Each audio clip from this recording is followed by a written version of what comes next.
Hey everyone, and welcome back to the College Vine YouTube channel. Before we get started today, remember to subscribe below to make sure you don't miss any of our top college application tips or test prep strategies. And don't forget that if you find today's video helpful, please go ahead and click the like button below this video and share it with your friends on social media. Thanks for that, and let's get started talking about regular decision, early action, and early decision. Everyone knows that high school seniors have a lot of work to do to narrow down their college lists. They need to finalize which schools they want to apply to, they need to think about which school is their top choice, and they also need to decide on an application timeline.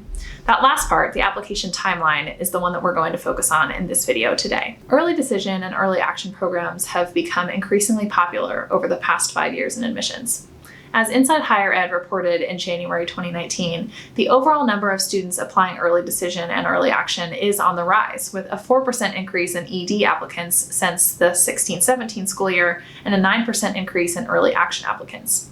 The change is even more pronounced at top colleges and universities, with Brown seeing an increase of 21% and Duke reporting an increase of 19% in ED applicants. With such a rise in popularity, it's no wonder that many students ask us about their options to apply early. Is applying early right for me? Well, let's take a closer look at some of the pros and cons to help you decide on the application timeline that's the best fit for your school list. So let's go ahead and dive in. First of all, let's talk about the college application timeline in general.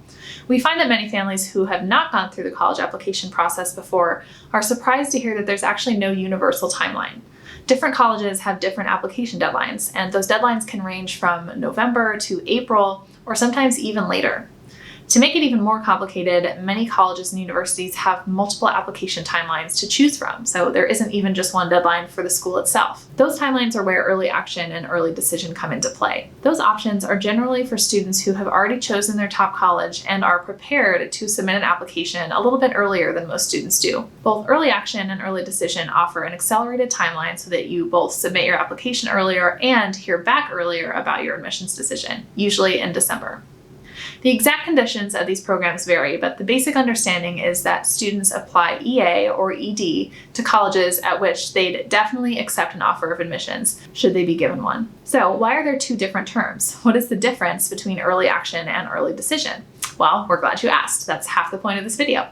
The conditions of early action and early decision programs vary slightly from one school to another, but the basic differences generally remain the same.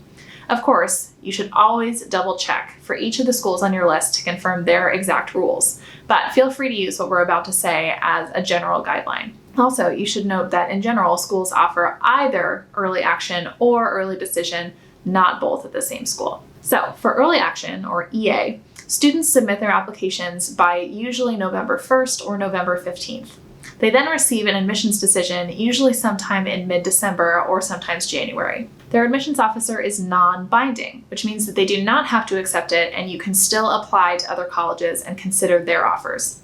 Under an early action program, most colleges do not require a commitment to attend until the normal reply date of May 1st, which leaves you, the applicant, plenty of time to consider other choices if needed. In general, EA is non-restrictive, and students can apply to several schools' EA. Some early action programs, though, are single choice or restrictive early action. That's SCEA or REA. That means that you may only apply to one private school early action if you apply to a school that uses single choice early action. In this case, you're still not bound to accept that school. You can apply to other schools under the regular decision program, and you still have until May 1st to decide which school you want to attend. Early decision, ED, functions a little differently and is generally more restrictive than early action.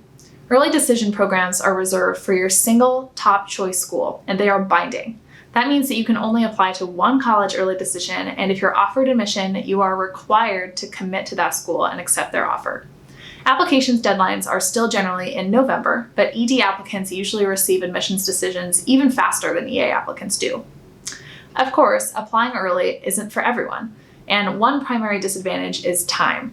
Students who apply early have simply less time to complete their standardized tests, less time to perfect their essays, and less time to build up their accomplishments or achievements for their profile. It can also make the application process more stressful, as you only have a few months from the time that school starts to gather up all of your materials, polish them, and actually submit those applications in November. One major disadvantage to early decision programs specifically is the inability to compare financial aid packages from one college to another. In fact, early decision in general has been criticized for its exclusivity, because families who are concerned with the cost of college, most families, let's be real, often can't afford to commit to a school before they've seen the financial aid package it has to offer. Being able to compare multiple financial aid offers is an advantage that many families are not prepared to forfeit. It's a huge part of choosing the right school for you financially. Another disadvantage to applying early is if students just change their mind. It's difficult to know exactly what you want to do with the rest of your life when you're only 17 or 18, of course, and choosing a college is an important milestone in the rest of your journey. It's not uncommon for a student to have a major change of heart during senior year, but if they've already committed to a college through early decision, they're out of luck, and that can be a difficult emotional and kind of mental thing to process. So, does applying early sound awful? Are you wondering why anyone actually puts themselves through it? Well, there actually are some major advantages that come along with applying early, so it's not all bad. The most remarkable perk of applying early is that acceptance rates are actually increased. So generally, the rate of acceptance for early applicants is significantly higher than for applicants who apply through the regular decision timeline. That's especially true at highly selective schools like Harvard or Yale, where early applicants are accepted at a rate that is nearly twice as high as those who apply through regular decision. So, why is it that early applicants have such a significant admissions advantage when it comes to the acceptance rates? Well, the reasons are at least twofold. On the one hand, students who apply early do tend to be stronger candidates. Their test scores, their GPA, and their accomplishments do tend to be slightly more impressive than those of their peers who apply in regular decision, which makes sense because it's the same group of students who had their college plans all settled up by November, had already finished their tests, etc. In this way, it makes sense that more of them would get in because it is a stronger applicant pool. And that has been the traditional logic as to the increased acceptance rates. But here at College Find, our data has shown that that does not completely explain the difference in acceptance rates. Another reason that more early applicants are accepted is because colleges love a sure bet. Yield, or the percent of accepted students who actually end up enrolling, is a really important statistic at many colleges. Not only does it speak directly to their desirability as an institution, it's also important from a financial standpoint because it allows them to more accurately predict how many students they'll need to accept to fill the freshman class. The more students who enroll, the more tuition that they will obviously receive. EA and ED are great indicators of interest, and students who are interested are more likely to enroll in the school, whether the program binds them to do so or not. So, now that we've discussed the pros and cons of EA and ED, let's break it down a little more to help you make that final decision on your own application timeline. You should consider applying early action or early decision, depending on what the school on your list offers, if, number one, you have a clear first choice institution in particular. Number two, your application is right on the fence of acceptance. You have a pretty good chance of applying. Remember that there's a better chance that they'll accept you in early decision than in regular, so it boosts your chances. Three, you do not need to compare financial aid packages. On the other hand, you may decide to hold out and apply regular decision if these things apply. Number one, you do not have one favorite school. Number two, you need more time to raise your test scores or to get a boost from additional accomplishments that might happen in senior fall. Or number three, you need or want to compare multiple financial aid packages, not be committed to one.